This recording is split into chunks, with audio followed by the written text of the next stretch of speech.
Delhi high court న్యాయమూర్తి justice Yashwant వర్మపై అంతర్గత దర్యాప్తుకు సుప్రీంకోర్టు ఆదేశించింది. జస్టిస్ యశ్వంత్ వర్మపై ఢిల్లీ హైకోర్టు సీజే నుంచి సుప్రీంకోర్టు నివేదిక కోరింది. ఈ నెల 14న జస్టిస్ యశ్వంత్ వర్మ బంగ్లాలో అగ్ని ప్రమాదం జరిగింది. ఆర్పేందుకు వెళ్లిన సిబ్బందికి భారీ మొత్తంలో డబ్బు లభ్యమైంది.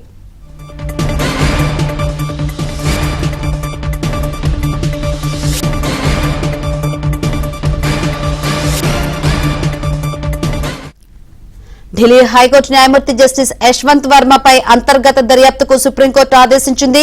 జస్టిస్ యశ్వంత్ వర్మపై ఢిల్లీ హైకోర్టు సీజే నుంచి సుప్రీంకోర్టు నివేదిక కోరింది. ఈ నెల 14న జస్టిస్ యశ్వంత్ వర్మ బంగ్లాలో అగ్ని ప్రమాదం జరిగింది.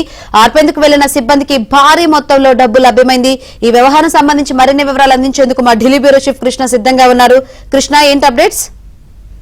శంకరి, ఢిల్లీ హైకోర్టు న్యాయమూర్తి యశ్వంత్ వర్మ నివాసంలో లెక్కల్లో చూపినటువంటి భారీ నగదు గుట్ట బయటపడిన తర్వాత సుప్రీంకోర్టు ఈ రోజు ఆయన పైన అంతర్గత విచారణకు ఆదేశాలను జారీ చేసింది.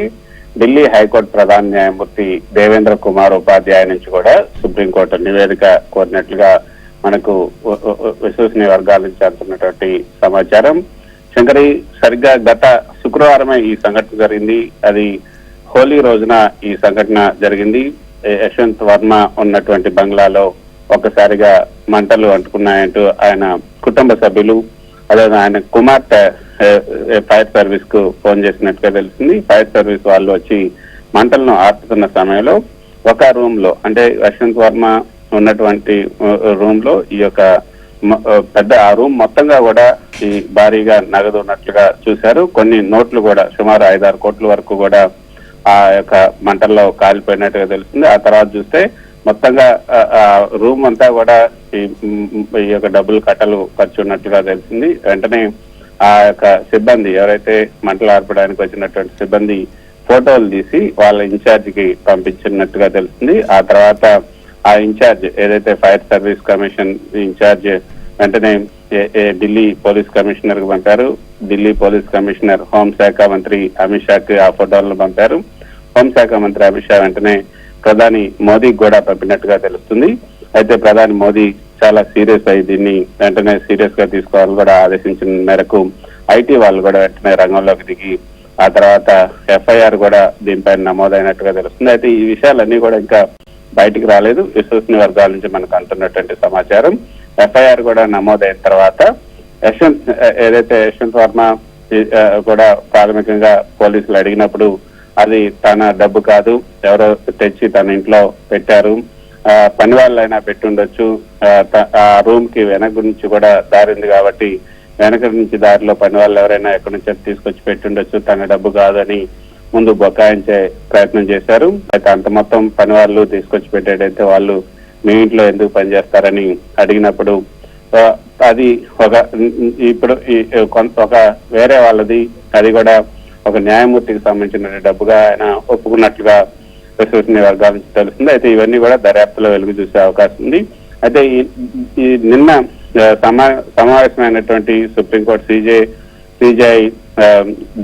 సిజేఐ నేతృత్వంలోని సంజీవ్ ఖన్నా నేతృత్వంలో కొలీజియం సమావేశమే ఆయన్ను అలహాబాద్ హైకోర్టుకి, ఆయన పేరెంట్ కోర్టు అయినటువంటి అలహాబాద్ హైకోర్టుకి ఆయన్ని బదిలీ చేయాలని నిర్ణయం తీసుకున్నారు. కానీ కొలీజియంలోని కొంతమంది సభ్యులు మాత్రం ఈ శిక్ష సరిపోదు, బదిలీ మాత్రమే సరిపోదు, ఆయన వెంటనే రిజైన్ చేయాలని కూడా ఆదేశించాలని కోరినట్టుగా తెలుస్తుంది.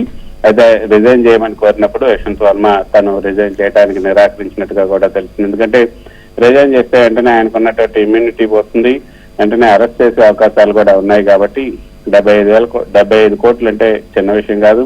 అది కూడా న్యాయ చరిత్రలో ఇంత పెద్ద మొత్తంలో ఒక న్యాయమూర్తి దగ్గర ఇంత పెద్ద మొత్తంలో డబ్బులు దొరికినటువంటి ఘటన న్యాయ చరిత్రలో ఎప్పుడు కూడా జరగలేదు. గతంలో కేవలం 15-20 లక్షల వరకు కూడా జరిగింది. కానీ ఇంత మొత్తంలో 75 కోట్ల మొత్తంలో దొరకటం, 5-6 కోట్లు కాలిపోవటం అన్నది ఇప్పుడు ఢిల్లీ వర్గాల్లో, అదేవిధంగా న్యాయ వర్గాల్లో, సుప్రీంకోర్టు లాబీల్లో కూడా ఇది సంచలనమైనటువంటి వార్తగా ఉంది. ఆ నేపథ్యంలోనే ఈ రోజు అంతర్గత విచారణకు ఆదేశాలు అయితే జారీ అయ్యాయి. ఈ రోజు యశ్వంత్ వర్మ తన కోర్టుకి హాజరు కాలేదు, సెలవు పైన వెళ్లారు. అయితే ఆయన్ను బదిలీ చేయాలని నిన్న కొలీజియం నిర్ణయం తీసుకున్నప్పుడు కూడా దానికి సంబంధించినటువంటి ఆదేశాలను కూడా ఇంకా జారీ చేయలేదు.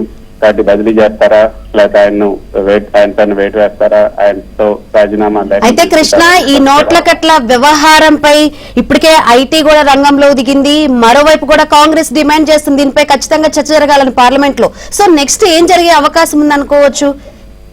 ఖచ్చితంగా ఇది చిలికి గాలివానగా మారే అవకాశం ఉందనే చెప్పొచ్చు. న్యాయవర్గాల్లో అయితే దీనిపైన ఇప్పటికే చర్చలు జరుగుతున్నాయి. అసలు జస్టిస్ యశ్వంత్ వర్మ ఇంట్లో ఉన్నటువంటి నగదు ఎవరిది, దీనికి వేరే ఎవరికైనా సంబంధం ఉందా అన్నది కూడా చూడాలి. అయితే గతంలో సిజేఐగా సుప్రీంకోర్టు సిజేఐగా పనిచేసినటువంటి ఒక జస్టిస్ ది ఈ డబ్బని కూడా కొంతమంది చెప్తున్నారు. కానీ అది ఎంతవరకు అన్నది ఎవరు కూడా కన్ఫర్మ్ చేయట్లేదు.